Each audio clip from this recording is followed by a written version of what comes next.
Bonjour, bienvenue dans Dossier spécial.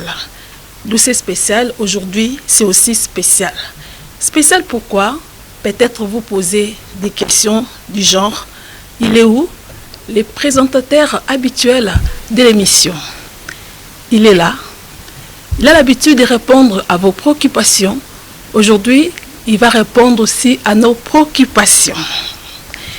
Ces derniers temps, Dossier spécial s'est intéressé du code minier. Et il vous explique les différentes réalités qu'il y a dans ces codes miniers. Aujourd'hui, nous parlons de la déchéance du droit minier en République démocratique du Congo. Pourquoi tant d'agitation? En milieu de la société civile et aussi de communautés locales, il y a, comment je peux dire, il y a des agitations. Ces dernières sont montées au créneau pour dénoncer la manière dont l'administration minière a agi. Mais autour de ça, nous allons poser la question à notre invité qui a la matière sur cette question. Il va essayer de nous éclairer, d'éclairer la lanterne des non-initiés que nous sommes. Voilà, il va nous expliquer. Je ne suis pas aussi seule, je ne suis pas seule. Cette émission est co-animée avec Charlène Makuta. Elle est aussi là, à qui j'ai dit bonjour. Bonjour Efrazi Makanda. Comment allez-vous? Très bien, et chez vous, ça s'est fait déjà sentir que vous allez bien. Oui, Dieu fait grâce. Dieu fait grâce. Je l'ai senti avant même que vous me répondiez, donc je l'ai déjà senti que vous allez très bien et c'est là par la grâce de Dieu. D'accord, merci beaucoup. Aujourd'hui, nous sommes en face de notre invité. Donc, nous allons les bombarder aujourd'hui avec des questions. Il va vraiment, il va nous éclairer. On est calé pour ça. Voilà, il s'appelle Raymond Luneko. Vous les connaissez très bien. C'est lui qui a l'habitude d'animer cette émission. Il est là. Raymond, bonjour. Entouré des dames. Bonjour Efrazi, bonjour Charlène. Je suis disposé à répondre à vos différentes préoccupations. C'est vrai, chaque matin, je réponds aux multiples questions qui me sont parvenues par les téléspectateurs. Mais aujourd'hui, on vient de publier un article, et je crois que vous allez en faire allusion dans cette émission. Et dans cet article, on a donné un certain nombre d'éléments d'éclairage. On a parlé de la déchéance du droit minier en République démocratique du Congo. C'est vraiment un sujet qui peut couler beaucoup d'encre de salive.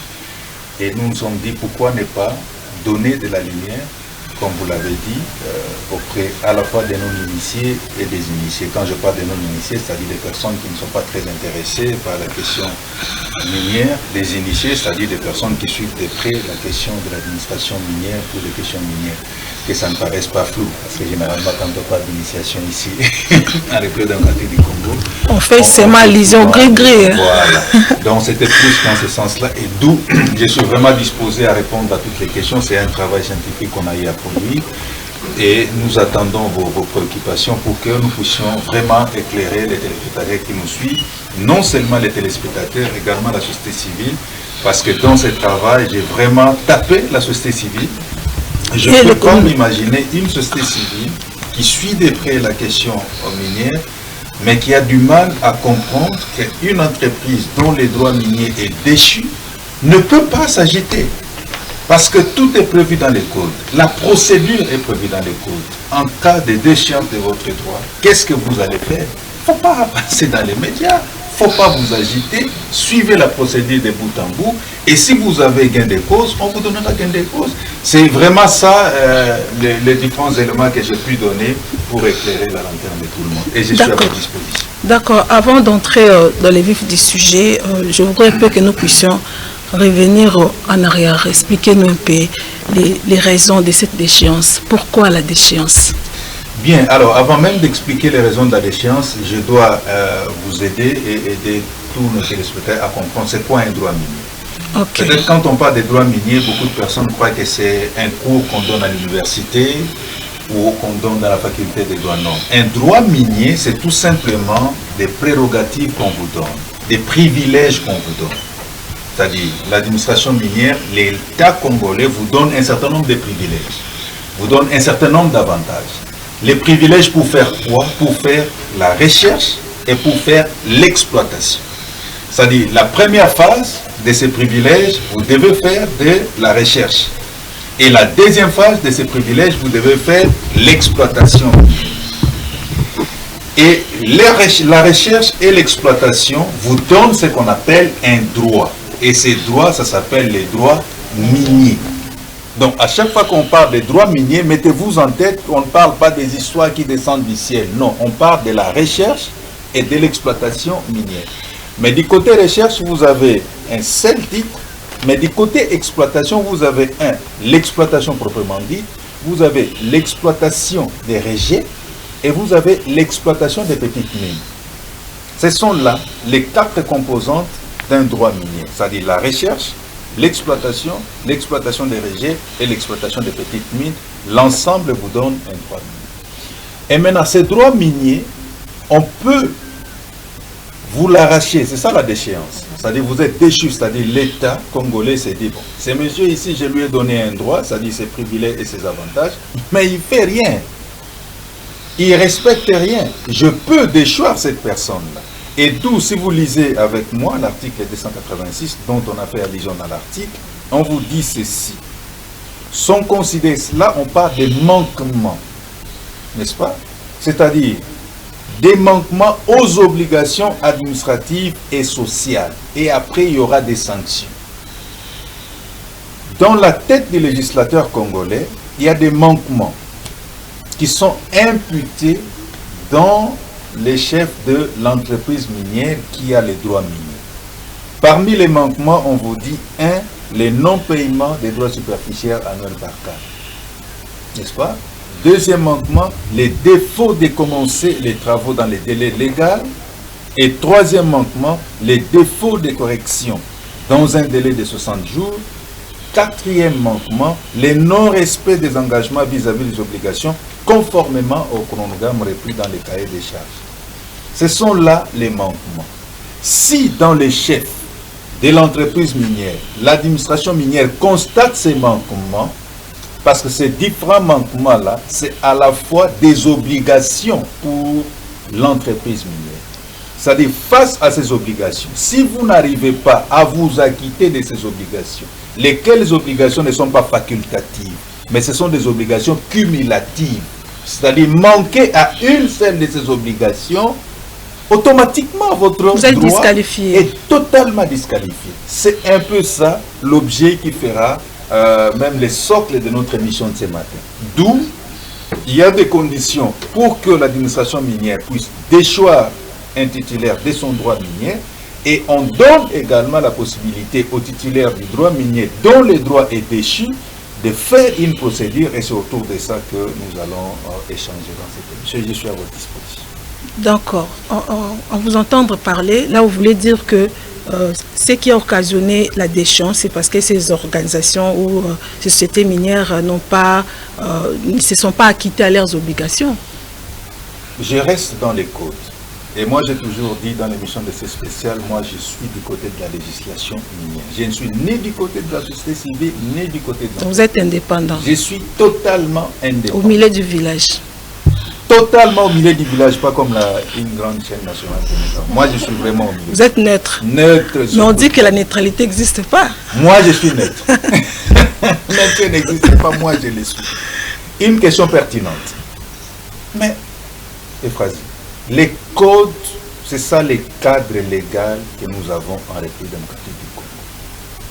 Et je ne vois pas, en dehors de ce que dit les codes, comment l'administration minière, ici je parle du cadastre minier, comment le cadastre minier peut-il arriver à déchoir quelqu'un? N'oubliez pas, cette entreprise-là, qui bénéficie aujourd'hui des droits miniers, est passée par une procédure rigoureuse. Je crois que dans ton émission un jour, je viendrai dans développement environnemental. Avec plaisir. Je viendrai pour expliquer l'instruction environnementale. Parce que lorsqu'il y a un appel d'offres qui est lancé par le ministère des Mines.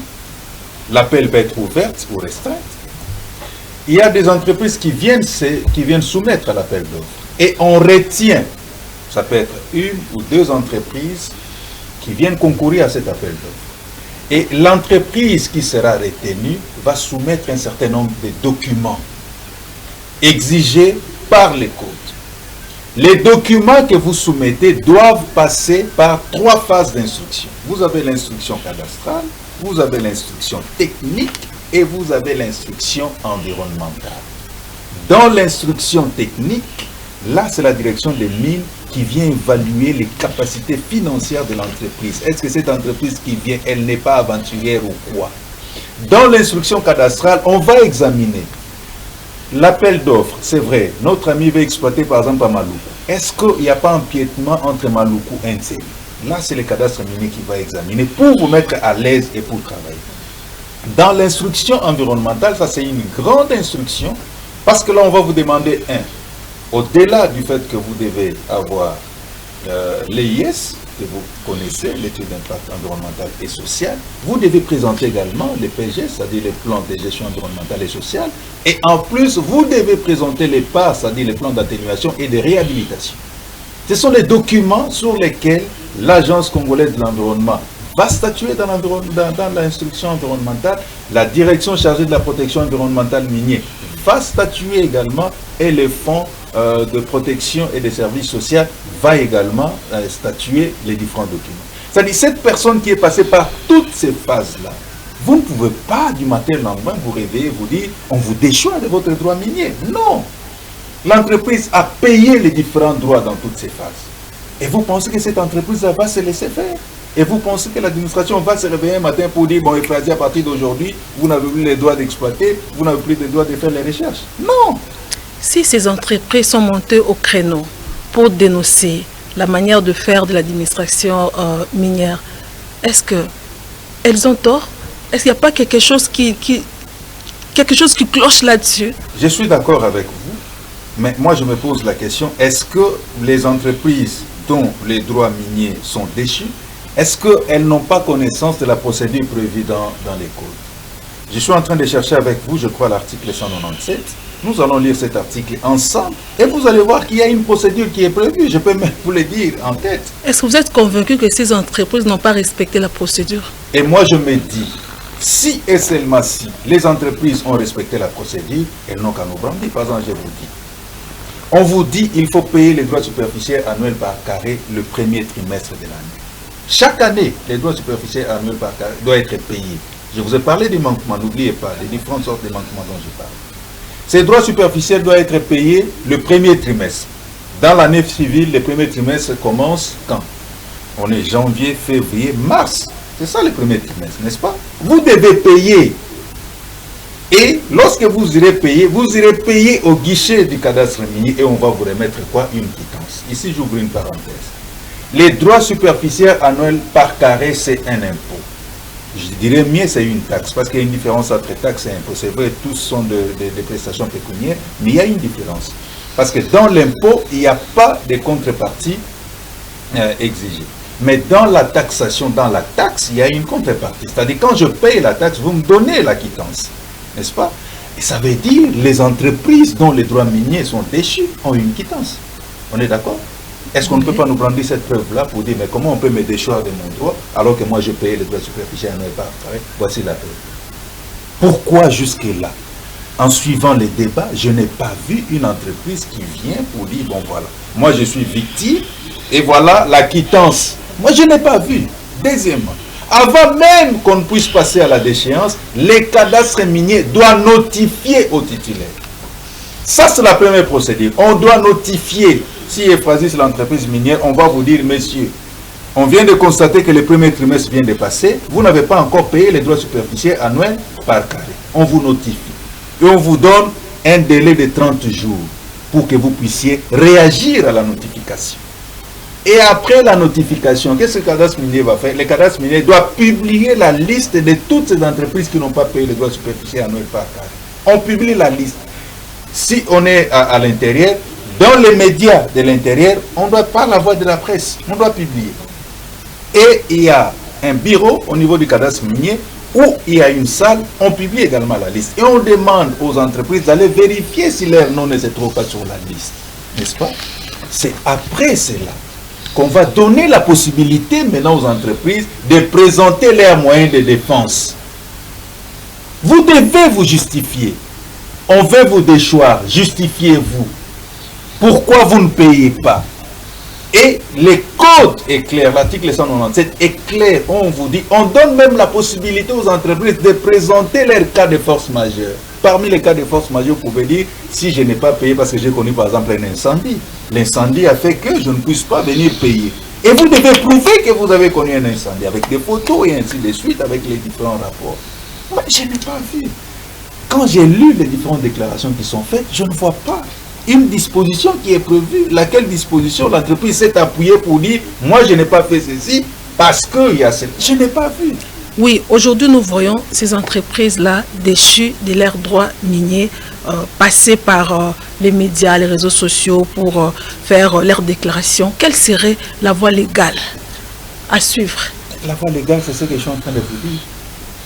Je ne sais pas, que je retrouve cette disposition, comme ça nous allons la lire ensemble. La voie légale, c'est ce que moi je suis en train de vous dire, maman. C'est-à-dire, on vous a notifié pour dire, vous n'avez pas payé. Parce que les droits superficiels annuels par carré doivent être payés. Vous devez payer. C'est-à-dire vos différentes prestations des opérations, recherche et exploitation. C'est un coût, n'est-ce pas? Et vous-même, les droits miniers en soi, c'est également un coût. C'est-à-dire, les coûts de vos prestations et les coûts du droit minier, ensemble, ça forme ce qu'on appelle les droits superficiels annuels par carré. Vous devez payer ça. Et c'est par an. C'est par an. Si vous ne payez pas, comme les conditions sont cumulatives, les obligations sont cumulatives, on va vous déchoir. Moi, je reste à la maison et je me dis, mais est-ce que nous comprenons ou pas? Lex dura sed lex. La voie légale, telle que vous avez dit, c'est celle que je suis en train de vous présenter. Il n'y en a pas deux, il n'y en a pas trois. Présentez vos moyens de défense. Et même quand je suis à travers les médias, on est en train de criminer les différentes personnalités du pays, les ministres, c'est pas ça. Le travail doit être fait au niveau du cadastre.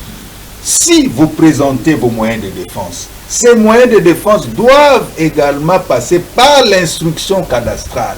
On doit également examiner ces moyens de défense. C'est après avoir examiné les moyens de défense qu'on vous dira, vous avez raison ou vous avez tort. C'est alors que le cadastre minier doit préparer ce qu'on appelle l'avis cadastral. Et doit préparer également les projets d'arrêté de déchéance de votre droit minier à transmettre à l'autorité. Et dans les 45 jours, madame ou monsieur le ministre doit également examiner l'avis. Et pendant tout ce temps, l'entreprise fait quoi? Est-ce qu'il y a un délai qui est prévu? Est-ce que les entreprises suivent de près cette évolution-là? Moi, c'est la question que je me pose. On ne peut jamais arriver à la déchéance d'un droit minier sans pour autant qu'on respecte la procédure. Et la procédure, elle est là, devant nous. Moi, je pose seulement la question aux entreprises. Est-ce que les entreprises peuvent aujourd'hui nous dire si et seulement si l'administration minière a respecté la procédure ou pas? Moi, j'attends cette réponse. Ça reste à savoir si ces entreprises n'ont pas respecté la procédure, parce que nous le savons très bien, la manière dont l'administration congolaise fonctionne. En tout cas, il y a beaucoup de réalités. Moi, je ne jette pas de pierre ni à l'administration ni aux entreprises. Je reste chercheur et je me pose des questions. Si et seulement si l'administration minière s'est très mal comportée, parce que quand je suis les différentes déclarations qui sont faites à travers les médias, on ne cible même pas les cadastres miniers. Parce que ce n'est pas les cabinets qui travaillent. Moi, je ne suis pas dans les cabinets. Moi, je ne suis qu'un chercheur, un professionnel des médias. Ce n'est pas les cabinets qui travaillent. Les cabinets n'attendent que le travail qui est fait par les cadastres miniers en amont. Lorsque l'avis cadastral viendra, lorsque le projet d'arrêté portant d'échéance viendra, c'est alors que le cabinet du ministre va se saisir de la question. Et si, par mégarde, au niveau du cabinet du ministre, il y a des gens qui ne suivent peut-être pas de près la question, on suivra la position du cadastre minier et madame ou monsieur le ministre va signer les projets d'arrêté et ça devient un arrêté portant d'échéance. Et automatiquement, vous êtes déchu. Moi, ce sont là les questions que je suis en train de me poser. Les questions sont techniques. Est-ce que les entreprises ont eu le temps de faire les suivis de leurs dossiers? Est-ce que les entreprises peuvent-elles nous dire si elles ont été notifiées? Parce que la notification, elle est écrite, on est d'accord. Et puisque la notification est écrite, est-ce qu'on peut venir dans vos émissions, vous dire, bon voilà, voilà la notification qui nous a été faite par le cadastre minier, voilà notre réplique et voilà les moyens de défense. On a même dit au cadastre minier, voilà les cas de force majeure qu'on a présentés. Et là, nous allons mettre la vérité au grand jour. Les cadastres miniers diront non, voilà, ce monsieur-là est en train de mentir. Les entreprises diront non, voilà, moi je ne mens pas. Voici les preuves. Et là, le débat devient intéressant. Le débat, pardon, devient intéressant. Bon. Comme on a suivi un procès ici, pièce contre pièce, moi j'attends les pièces contre pièces. Bon. Elles sont en train de nous suivre parce que moi je trouve... l'espère. Oui, c'est normal. Lorsque l'on est victime de violations de ses droits, c'est normal qu'on s'agite, c'est normal qu'on fasse des déclarations, ça et là. C'est normal parce que je me pose des questions. Est-ce que ces organisations, ces entreprises minières, est-ce qu'on peut évoluer comme ça sans pour autant être soumise à une procédure quelconque, surtout ici au Congo? Bon, je me pose aussi cette question. C'est une question qui est pertinente, qui est fondée, mais là où je ne suis pas d'accord avec vous, quand on a un problème, quand on commence à être agité, ça veut dire qu'on connaît les problèmes. Moi là, j'ai payé mes factures d'électricité. C'est un exemple que je donne. J'ai payé mes factures d'électricité et j'ai mes quittances par devers moi. Les agents viennent pour dire, monsieur, je ne sais pas pourquoi je dois être agité. Voilà les preuves de votre société. C'est à vous de me dire si ce sont des preuves qui sont fausses ou pas. On a commis débat, mais si je n'ai rien comme preuve, et que je vois ces gens-là, le premier réflexe, c'est l'agitation. Il faut être agité. Et quand on me bouge un tout petit peu, là, je m'agite, je vais sortir $10, $20 pour que ma cata courante. Ça, c'est un problème. L'agitation, à mon avis, ne peut pas, à l'heure actuelle, se retrouver dans les secteurs. Quand il y a agitation, donc il y a un problème. Et moi, dans ce travail que j'ai eu à faire, je demande aux uns et aux autres de nous présenter des pièces. Moi, j'attends les pièces du cadastre minier, j'attends les pièces des entreprises minières, et parce que ce sont la population assise quand vous allez filmer, voit seulement qu'il y a des gens qui parlent, mais derrière ces paroles-là, il y a un travail de fourmi qui est fait par l'administration, et l'administration ne peut pas agir sans document. Et quand l'administration agit, il y a une réaction de la part des entreprises. L'entreprise doit également répondre à la notification. Et moi, j'attends qu'on nous présente les différentes notifications. Et c'est bon, non, ça existe. Si et seulement si ça existe. Moi, je sais que ça existe. Charlène Maputa. Espérons. Espérons. Comme a dit Raymond Luneko. Oui, c'est autour de la déchéance du droit minier en RDC. Pourquoi tant d'agitation? C'est le sujet que nous sommes en train de s'entretenir ce matin pour le compte du dossier spécial. Et c'est au même moment le titre de l'article qu'a publié, je dirais depuis hier, Raymond Luneko. Et sur ce, j'aimerais savoir d'où est venue l'idée de titrer ainsi votre article. L'idée est venue du débat. J'ai constaté qu'il y a agitation. Moi, je connais ce que dit l'écho. Je me dis, mais pourquoi les gens s'agitent? Si vous avez raison, respectez ce que dit l'écho, point barre. Et pourquoi ils agitent alors? C'est assez à vous d'aller leur poser la question. Parce qu'ils viennent chez vous, journalistes, pour raconter leur vie. Oui, ils viennent parler, ils s'agitent auprès des journalistes. Parce que moi, j'ai suivi les déclarations faites par la voie de presse. Que ce soit en ligne, que ce soit dans les différents médias traditionnels, les radios, télévision. J'ai suivi, je me dis, mais pourquoi ces gens? Parce que le droit minier est très important. Vous ne pouvez pas vous permettre d'aller faire l'exploitation ou la recherche si l'administration minière ne vous connaît pas. L'administration minière doit vous prendre en charge et vous donner cette possibilité d'aller exploiter. Mais on vous a donné la possibilité d'exploiter. Et on vous dit, messieurs, il y a des manquements et il y a des obligations. Parce que si vous prenez l'article 286 et l'article 196, sont des articles qui sont ensemble. Les mêmes conditions de manquement qui sont prévues dans l'article 286, ce sont les mêmes conditions qui sont prévues à l'article 196 comme obligation. Je peux lire ça si vous voulez. Pas de problème. Article 196. Là-bas, c'était des manquements, mais ici, ça devient des obligations du maintien de la validité du droit minier. on vous dit, afin de maintenir la validité du droit minier, les titulaires doivent commencer les travaux dans les délais précisés, payer les droits superficiels annuels par carré, respecter ses engagements vis-à-vis des obligations sociales, Yokasiko place. Parce que moi je vous dis, l'article 196, c'est l'article dangereux pour les entreprises minières. Parce que l'administration doit frotter les mains pour dire non, moi je ne fais qu'appliquer ce que dit les codes.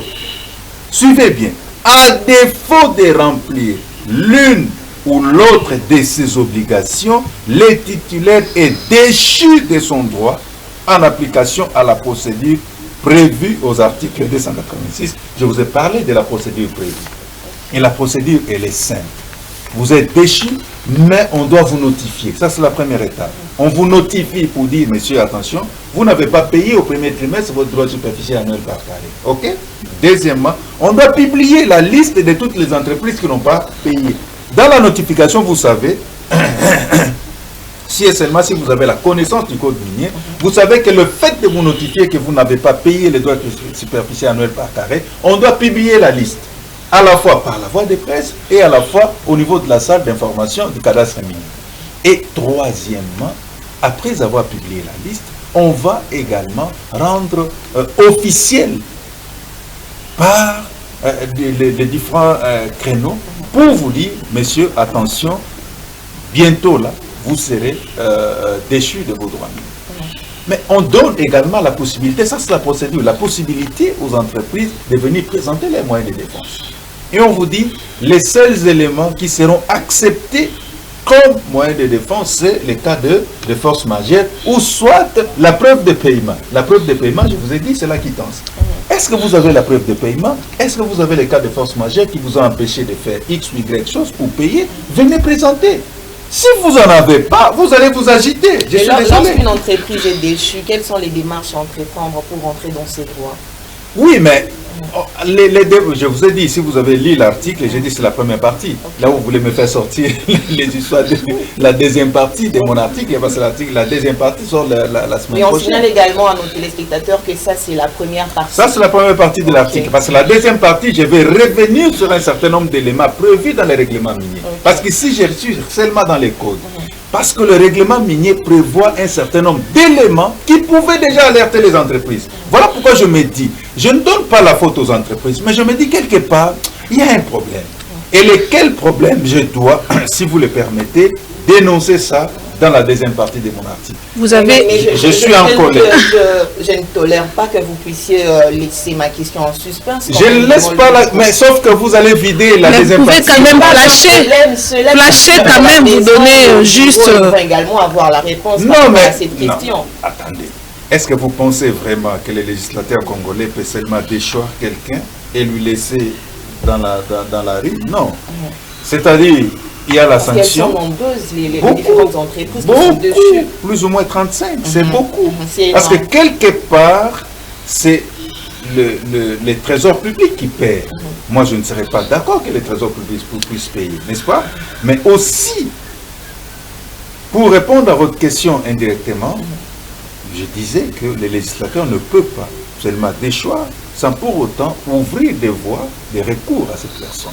Et dans l'article, la deuxième partie, je vais revenir sur les différentes voies de recours prévues dans les règlements. Donc, et vous avez je peux il y a comprendre beaucoup de voies de recours. Il y a beaucoup de voies de recours. Beaucoup de voies de recours. Je peux comprendre que... S'il te plaît, Matanda.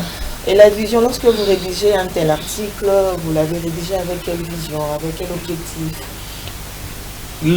L'objectif principal de la rédaction de cet article, c'est pour éclairer les initiés et les non-initiés. Je crois que vous l'avez dit. Parce que le problème ici, c'est que quand quelqu'un commence à s'agiter, commence à réagir, ça emballe facilement les non-initiés. Ça emballe. Ah, pourquoi Bakangi, pourquoi Botoli doit miner naé? Ça sont les non-initiés qui peuvent réagir comme ça. Non, un initié ne réagit pas comme ça. Par exemple, nous là, on est les initiés. J'ai dit, je suis en train de sensibiliser les non-initiés, mais j'ai créé un débat constructif avec les initiés. Et vous êtes des initiés. J'ai besoin qu'on puisse créer un débat autour de ça. Pour que ça ne puisse pas arriver, voilà pourquoi j'ai publié cet article. Il y a beaucoup d'entreprises qui risqueraient d'être dans les mêmes cas l'année prochaine, alors il faut déjà commencer à tirer la sonnette d'alarme pour dire attention, dès qu'on arrive le 1er janvier, pendant que Frazi et Makanda sont en train de fêter, et Makuta sont en train de fêter, vous, en tant qu'entreprise de l'administration minière, commencez à vous préparer pour que les premiers trimestres là, que vous alliez payer votre droit superficiel annuel par carré. Ne pas le faire, c'est tomber dans les manquements. C'est une sonnette d'alarme que je suis en train de lancer aux entreprises minières. Mais malheureusement, est-ce qu'elles nous écoutent? Je ne sais pas. S'il vous plaît, Makuta, vous allez continuer. C'est la suite de la question qui vient de dans votre article, Raymond Louneko, vous avez dit l'article D186 du Code minier ne peut être interprété sans recourir à l'article 196 du même code qui est très dangereux à notre avis. Dites-nous qu'est dit l'article D186 et qui est dit également l'article 196. Je crois l'avoir dit. L'article, je reprends d'abord, l'article 196 est très dangereux. Pourquoi? Parce que l'article 196 parle des obligations. L'article 286 parle des manquements. C'est-à-dire, vous ne pouvez pas parler des manquements sans parler des obligations. Si vous regardez bien l'article 286, les mêmes manquements sont des obligations. Parce que dans l'article 286, on parle, il faut commencer les travaux. Si vous ne commencez pas les travaux, vous serez frappé. Si vous ne payez pas les droits superficiels annuels par carré, vous serez frappé. Si vous ne respectez pas les engagements sociétals, vous serez frappé. Ça sont des manquements.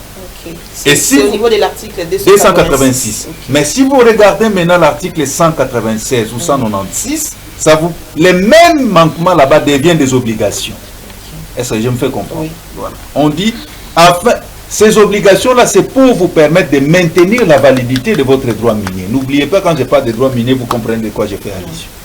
Pour maintenir, parce que sa validité, c'est 5 ans. Pour maintenir la validité de votre droit minier, là, c'est-à-dire les droits de faire la recherche et l'exploitation, pour maintenir sa validité, qu'est-ce qu'il faut? Il faut commencer les travaux dans les délais. Pour la recherche, c'est 1 année après. Pour l'exploitation, c'est 3 ans après. C'est-à-dire, on vous donne votre permis de recherche en 2000 par exemple 23, vous pouvez commencer la recherche en 2024, le temps de réunir les moyens. Non, 1 année après. 1 année après. Ça, c'est pour la recherche. Okay. Mais pour l'exploitation, la loi vous donne la possibilité de commencer l'exploitation 3 ans après. C'est-à-dire, on vous donne les permis d'exploitation en 2023, vous pouvez peut-être commencer les travaux en 2026. Ça, c'est prévu. Il faut commencer les travaux. Si vous ne commencez pas ces travaux-là, on peut prendre ces titres-là, on les donne à quelqu'un d'autre.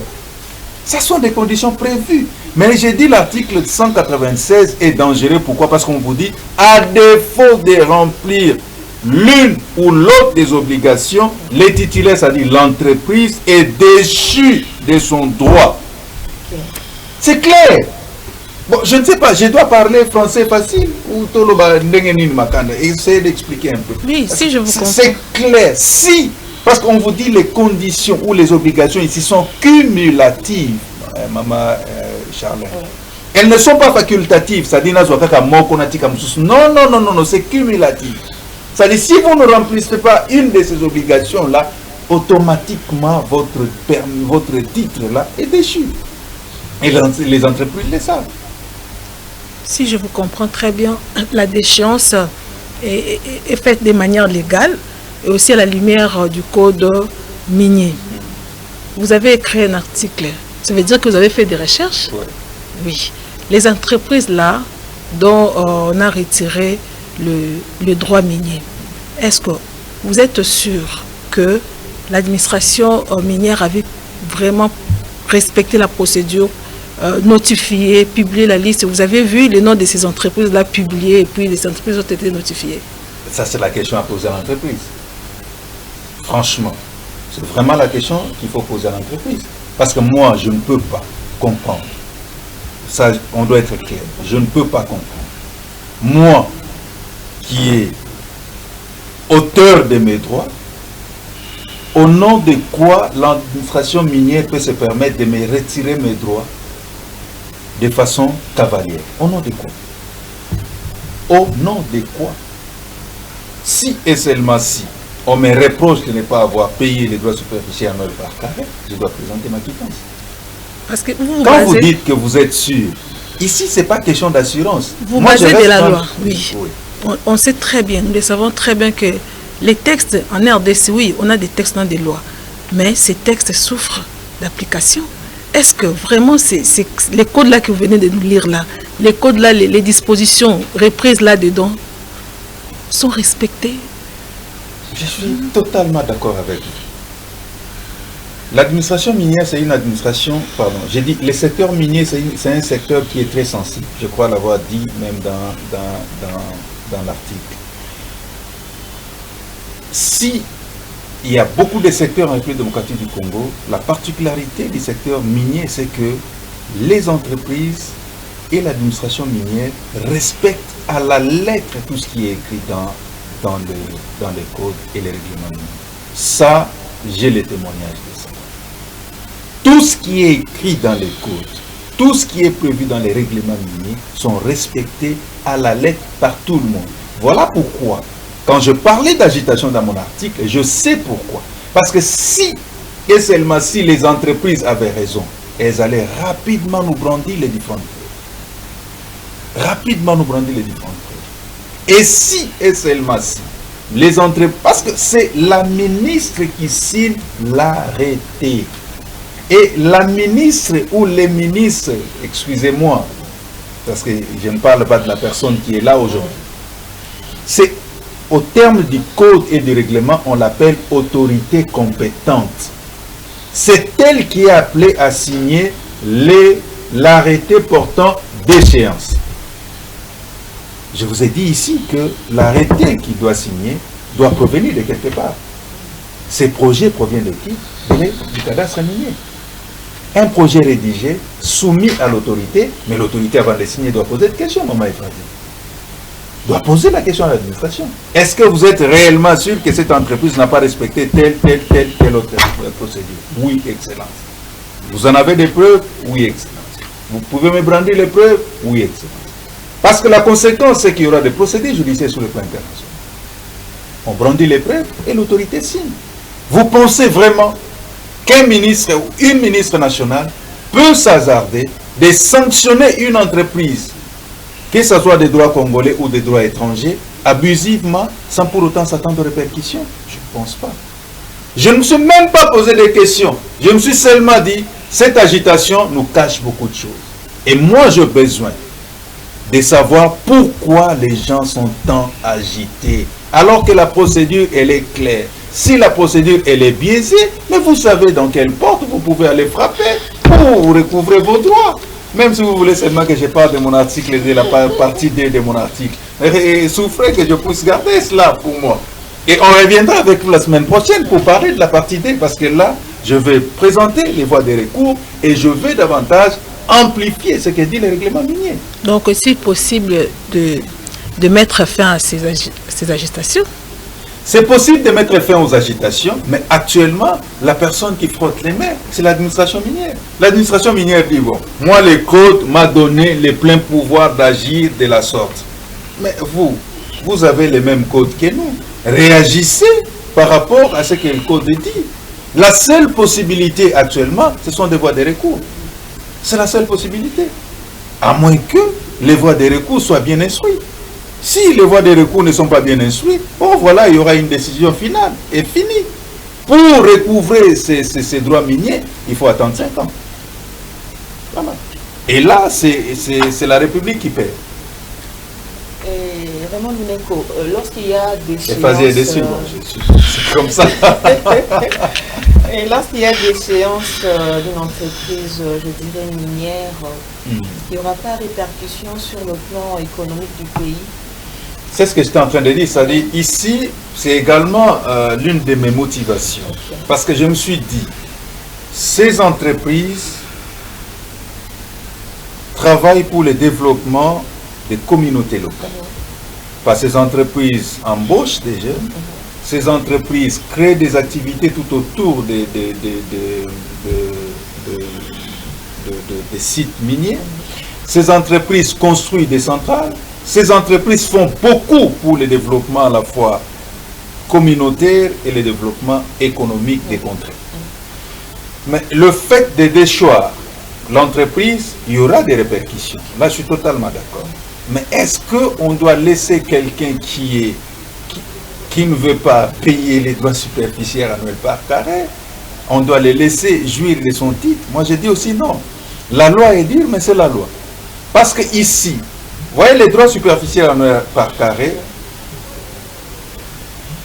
les 50% peuvent aller au niveau des cadastres miniers et les 50 autres pourcents, les différents services de l'administration minière se les partagent. Donc c'est pour dire qu'il y a beaucoup de services qui vivent également de cette quotité-là. Donc vous ne pouvez pas, en tant qu'entreprise, vous permettre de ne pas les faire. Ne pas les faire, ça dit, ça asphyxie également les pouvoirs publics. Donc d'un côté, je me dis, ça ne permet pas à l'État de se développer économiquement et communautairement, et de l'autre côté, ça ne donne pas aussi la possibilité à l'administration minière d'évoluer et d'être beaucoup plus efficace. Parce que si nous n'avons pas une administration minière efficace, il y aura également beaucoup de coulage de recettes. Or, nous avons besoin de recettes. Donc, il faut avoir une administration minière efficace avec des moyens de sa politique, lesquels moyens ne viennent que de ses droits superficiels, de certaines redevances minières, ce qui permet à l'administration minière de vivre. Sans cela, c'est compliqué. Donc, moi, je pense qu'ici, il faut sensibiliser tout le monde, l'administration minière, et il faut sensibiliser également les entreprises minières pour que chacun puisse jouer sa partition afin qu'il y ait équilibre. Oui, puisqu'il y aura répercussion, comme vous venez là de dire, pourquoi pas recourir à d'autres moyens en lieu et place de déchoir une entreprise? Mais ici, madame, ce n'est pas question de recourir aux moyens. Les moyens dont on fait allusion sont des moyens légaux. Les moyens légaux ne vous donnent que cette possibilité-là. Et vous voulez qu'on fasse quoi? La seule et l'unique voie. La voie légale, elle est là. Avant même que vous puissiez commencer le travail, on vous dit, monsieur, l'administration minière, la législation minière en RDC est basée sur des béquilles. Vous avez les codes miniers et vous avez les règlements miniers. Prenez soin d'examiner ce que dit les règlements et ce que dit les codes, pour que nous puissions marcher d'un commun accord. Si vous êtes une entreprise des droits congolais, il n'y a pas de problème parce que vous vivez en République démocratique du Congo, vous faites vos activités, tout est ici. Mais si vous êtes une entreprise des droits étrangers, ça veut dire les codes vous donnent la possibilité d'avoir un conseiller. Ces conseillers-là, on les appelle des mandataires en mine. Ce sont des conseillers qui sont mis à côté des sociétés minières des droits étrangers pour les conseiller, pour les orienter et même pour les domicilier. C'est-à-dire les différents sièges des entreprises minières des droits étrangers sont logés dans les cabinets des mandataires en mine. Pour que les mandataires en mine puissent suivre de près les intérêts de l'entreprise ici en République démocratique du Congo. Et à ces mandataires en mine, on lui dit, monsieur, attention, si vous ne payez pas les droits superficiels annuels par carré pendant le premier trimestre, votre droit sera déchu. Vous comprenez? Donc tout ça, si d'un côté les entreprises sont un peu plus clairvoyantes et l'administration minière les sensibilise de temps en temps, voilà pourquoi dans les différentes propositions que j'ai eu à faire, peut-être on va y revenir, je fais des propositions pour que l'on puisse, si vous permettez, on peut peut-être le dire, pour que l'on puisse éviter d'avoir des problèmes. La première proposition que j'ai eu à faire dans le cadre de l'article, vous allez peut-être le lire, j'ai dit, pourquoi ne pas avoir un guichet unique de paiement de toutes ces choses. Ce guichet unique aura comme tâche de faire la sensibilisation permanente auprès des entreprises minières. La sensibilisation jouera le rôle des conseillers permanents des entreprises. Parce que s'il y a ces guichets uniques, c'est là que tout le monde ira payer. Parce que ici, je me rends compte qu'il y a un conflit, et Fazi est en train de le dire peut-être à demi-mot. Il y a un conflit entre les cadastres miniers et les entreprises minières. Et alors, pour éviter qu'il y ait ce conflit permanent entre les cadastres miniers et les entreprises minières, il faut délocaliser cette compétence-là, confier ça à un autre établissement qu'on peut créer, qu'on peut appeler guichet unique des paiements des taxes et des dépenses minières. On va là-bas. Comme ça, les guichets uniques aura des agents qui auront de temps en temps à faire des descentes, non pas pour aller percevoir des taxes, mais pour sensibiliser les entreprises, pour dire attention, dans 6 mois, il faut payer votre droit de superficie annuel par an. Voilà les conséquences. Si vous ne faites pas, il y aura ceci. On sensibilise les entreprises. Et deuxièmement, j'ai dit, pourquoi ne pas créer un tribunal des mines? On a un tribunal de commerce. Créez également un tribunal des mines. Comme ça, vous avez des juristes experts en la matière, qui ne sont là que pour ça, pour régler tous ces différends ici. Parce que si vous allez auprès des autres juridictions, il faut d'abord commencer à checker les codes. Peut-être qu'on n'a pas. À lire, il faut maîtriser les codes, il faut lire les codes, ça va poser problème, et ainsi de suite. C'est-à-dire, si on a un tribunal des mines, lequel tribunal va commencer à tout moment à organiser des séances de renforcement des capacités avec les conseillers juridiques des entreprises pour leur soumettre certaines exigences du code. Et là, vous allez vous rendre compte qu'on ne va plus assister à tous ces guéguerres ici. Parce que dans chaque entreprise minière, je pense qu'il y a un conseiller juridique. Je pense. Et vous ne pouvez pas être conseiller juridique dans une entreprise minière, ne pas maîtriser les codes, ne pas maîtriser les règlements. Ça, c'est une aberration. Or, si vous êtes conseiller juridique dans une entreprise minière et que vous maîtrisez les codes, vous n'allez pas permettre à ce que votre entreprise puisse tomber dans le cas de déchéance. Non, je suis désolé. Oui, parce que pourquoi cette vague de déchéance? Pourquoi seulement maintenant? Est-ce qu'on peut dire que ces entreprises évoluaient de manière frauduleuse? Il y avait des corruptions, je ne sais pas. Je voudrais un peu comprendre. Pourquoi seulement maintenant il y a eu une vague de déchéance? Oui, mais il faut mettre en tête que chaque entreprise est suivie contrairement aux autres. L'administration minière peut suivre, par exemple, l'entreprise Charlène Maputa Mining, par exemple. On suit Charlène Maputa Mining. Amen. On est en train de suivre cette entreprise, et là, l'instruction de Charlène Maputa peut nous prendre un certain nombre de temps. En finissant là-bas, on va chez Makanda Frazi Mining. On fait également... Vous allez vous rendre compte que lorsqu'on est en train d'instruire, on vous laisse un peu tranquille. On termine, on va chez Raymond, on instruit, ainsi de suite. C'est seulement après avoir récolté tous ces éléments, je ne défends pas l'administration minière, c'est après avoir récolté tous ces éléments qu'on va commencer à examiner et à instruire au cas par cas. Ça peut prendre du temps. Et en instruisant au cas par cas, je suis d'accord avec vous, peut-être qu'il peut y avoir des présenteurs politiques, il peut y avoir des influences. Mettez en tête que la plupart d'entreprises, il y a également des hommes politiques qui sont derrière ça. Bon, peut-être c'est lui qui est fort. Je crois que c'est ça. C'est lui qui est fort, on les laisse, c'est lui qui est moins fort. Bon, on tape pour dire que, bon, voilà, en réalité, on respecte les codes miniers. Mais tous ces éléments, à mon avis, doivent être relevés dans les différentes déclarations qui sont faites par la société civile pour dire pourquoi on frappe seulement Euphrasie, on laisse Raymond. Alors que Raymond n'a même pas payé les droits superficiels annuels par an. Vous devez avoir des éléments pour aller présenter à qui des droits. Pour dire, mais vous me frappez, moi je suis d'accord de la déchéance, mais voyez aussi Raymond. Est-ce que Raymond, là, il a payé les droits superficiels annuels par an? Parce que si vous allez au niveau du cadastre minier, il y a un registre dans lequel les registres, on précise très bien les noms de toutes les entreprises qui ont payé les droits superficiels annuels par carré durant l'année civile. Ok, c'est vérifiable. C'est vérifiable. Tout le monde peut aller, c'est public. Voilà pourquoi je dis les gens n'aiment pas aller faire des recherches. C'est public. Et même la liste dont je vous parle, la liste est rendue publique dans la salle d'information du cadastre minier. Vous entrez, vous vous présentez, je suis Makanda, je suis journaliste, je travaille sur telle question. Est-ce que je peux avoir accès au registre de droits superficiels annuels par carré des entreprises? Ok, madame, voilà les registres. Est-ce que je peux avoir accès à la liste des entreprises qui ont payé les droits superficiels annuels par carré cette année? Je vous ai même dit ça, c'est publié même par voie de presse. Si au niveau de la presse on publie, ça veut dire c'est rendu public. On ne peut pas vous rendre public et vous-même vous vous asseyez, vous attendez seulement que l'arrêté puisse arriver jusqu'auprès du ministre, qu'elle signe et puis vous commencez à réagir. Non!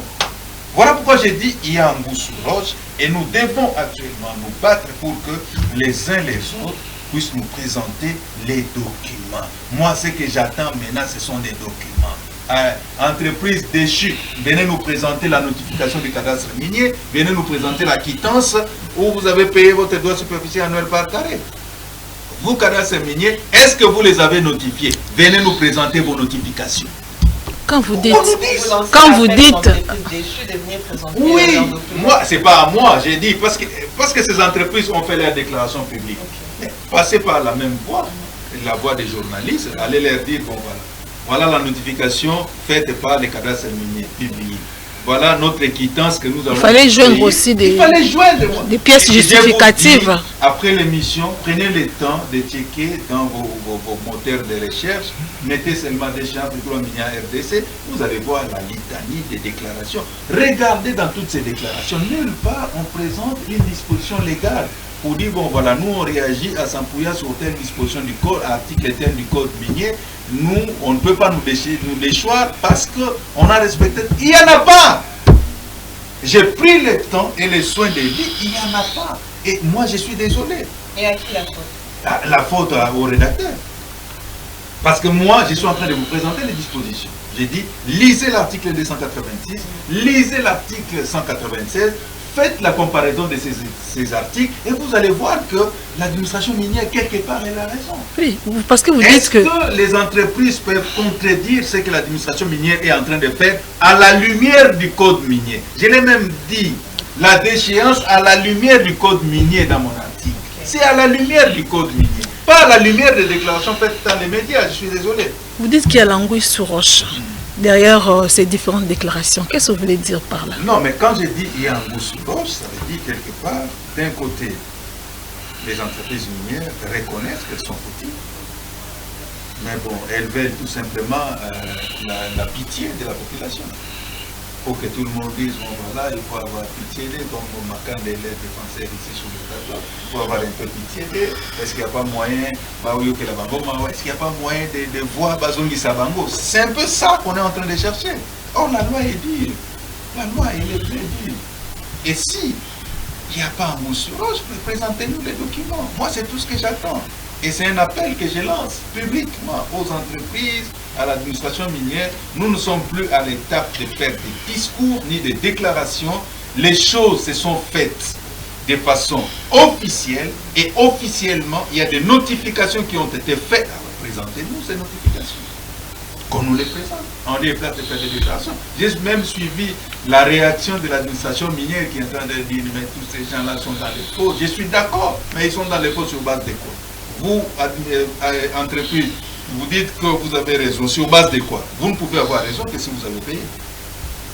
Donc, quand vous entendez parler, l'administration minière n'a pas de problème. Tout ce qu'elle fait est légal et logique. Vous avez lu mon article, madame. Et dans l'article, j'ai dit déchéance à la lumière du code. Okay. Et les gardiens de ces codes-là, c'est l'administration minière. Elle agit à la lumière du code. Elle agit à la lumière du code. Et si vous regardez les différentes déchéances, c'est à la lumière du code. Et maintenant, à la lumière du code, on donne également la possibilité aux entreprises de réagir. Okay. L'entreprise minière, sa réaction, c'est en allant présenter ses moyens de défense. Toujours la lumière du code. À la lumière du code. Est-ce que l'entreprise a présenté ses moyens de défense? Il faut présenter un dossier. Dossier de défense. C'est comme ça que l'article 197 dit. Dossier de défense. Dans ce dossier de défense-là, dites-moi, qu'est-ce que vous avez écrit dans votre dossier de défense-là? On nous le dise, Baye Bissabiso. Moi, c'est tout ce que je cherche. Dossier de défense. Et après avoir présenté les dossiers de défense, maintenant qu'on nous dise, bon voilà, nous on a présenté notre dossier de défense, mais voilà, l'administration minière n'a pas voulu faire ceci, n'a pas voulu faire cela, et nous on est perdants. Non, moi je ne veux pas qu'il y ait d'un côté les perdants et de l'autre côté des gens qui ont raison. Non, je veux qu'on reste légaliste. L'administration minière a agi à la lumière du code et l'entreprise minière doit agir à la lumière du code. Parce que les différentes actions que je vois, ce n'est pas des actions à la lumière du code. Non. Non. Agissons à la lumière du code. Présentez vos moyens de défense, attendez l'avis cadastral et bloquez les projets qui doivent être soumis auprès du ministre pour vous déchoir. C'est ça. C'est ce qu'il faut faire. Mais si vous ne le faites pas, vous voulez que qui le fasse à votre place? La déchéance du droit minier à la lumière du code minier, comme vous venez là de dire, est-ce que c'est juste une brèche que j'ai ouverte? Est-ce que le code minier est respecté ici en RDC? Je crois l'avoir dit. l'administration minière est particulière. J'ouvre rapidement une parenthèse pour comprendre. Quand vous regardez dans la nomenclature des impôts en République démocratique du Congo, vous allez vous rendre compte qu'on vous présente plusieurs impôts. Mais nous avons ce qu'on appelle les impôts réels. Les impôts réels sont des impôts basés sur des biens. Mais on vous présente ces différents impôts basés sur les biens. À la fin, vous allez vous rendre compte qu'il y a impôt sur la superficie des concessions minières. En dehors de ça, on vous dit que l'administration minière, en dehors des impôts réels, a ses propres impôts. Notamment, ce que nous sommes en train de dire, les droits superficiels annuels par carré. Vous avez également la redevance minière et l'impôt sur la superficie des concessions minières. C'est-à-dire c'est une imposition à part. C'est-à-dire si, en termes normaux, les gens ne respectent pas, là-bas, dans les secteurs miniers, c'est strict et tout le monde respecte. Et je vous dis, ces codes miniers que vous êtes en train de voir, aucune entreprise n'évolue en République démocratique du Congo sans respecter les codes. Que ce soit l'administration. Parce que là, c'est une question de capitaux, c'est une question de francs, comme on dit. C'est une question de capitaux. Une question pécuniaire. Voilà, et comme c'est une question pécuniaire, vous ne pouvez pas vous amuser à les bloquer ou à ne pas faire quoi que ce soit. Parce que c'est les secteurs de mines, c'est un secteur qui peut donner beaucoup de moyens à la République démocratique du Congo. Très bien. Vous êtes au milieu du village, dans la zone intermédiaire, entre l'administration minière et puis les entreprises déchues. Que direz-vous à l'administration minière? Parce qu'il y a déjà un conflit et aussi aux structures là déchues. Bonne question. Bonne question. Mais je pense que, comme je l'ai dit, ça revient aux différentes propositions que j'ai eu à faire. À l'administration minière, tout ce que je demande, sincèrement, qu'on évite tout ce que vous avez à décrier et à dénoncer. Parce qu'aujourd'hui, le simple fait de constater dans les chefs de l'administration minière l'injustice, la corruption, ça fragilise les mines. Quelqu'un ne peut pas accepter qu'elle soit frappée tout simplement parce qu'il y a des pays de pauvreté.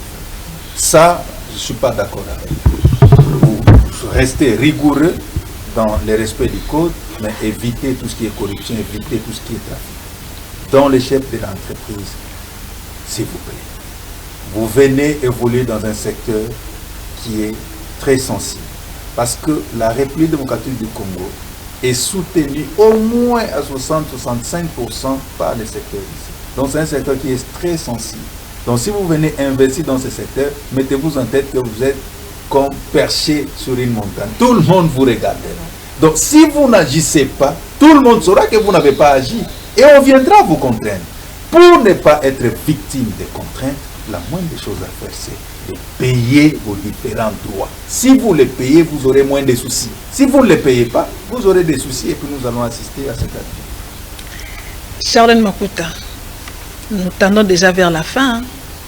Nous sommes à la fin ou nous tendons vers la fin? On n'a pas encore clôturé. La matière est abondante. Gardez les restes pour les prochaines émissions. Je vous promets que la semaine prochaine, on aura la deuxième partie. On reviendra toujours avec vous sur le plateau.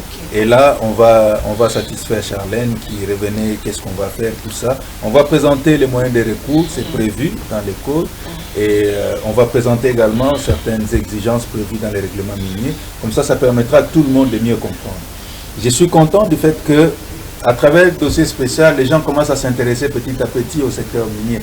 C'est ça, en fait, la finalité. Les codes miniers est là, mais très peu s'intéressent. Non, ce n'est pas normal. C'est un secteur qui est rentable pour le pays. Nous avons l'obligation de les connaître. Et moi, je suis vraiment content que tout le monde puisse devenir expert dans ce secteur. Comme ça, nous allons commencer à parler mines, non pas comme des non-initiés, non. Nous allons commencer à parler mines comme des initiés. Et c'est ça mon souhait. Et c'est mon mot de la fin. Merci beaucoup à vous, Raymond Lunéko, pour cette initiative vraiment louable. Merci aussi à toi, Charlène Makuta. Merci à vous, nos téléspectateurs. Merci de consacrer votre temps pour suivre cette émission. En tout cas, la série continue. On se retrouve à la prochaine pour un nouveau numéro. Merci beaucoup.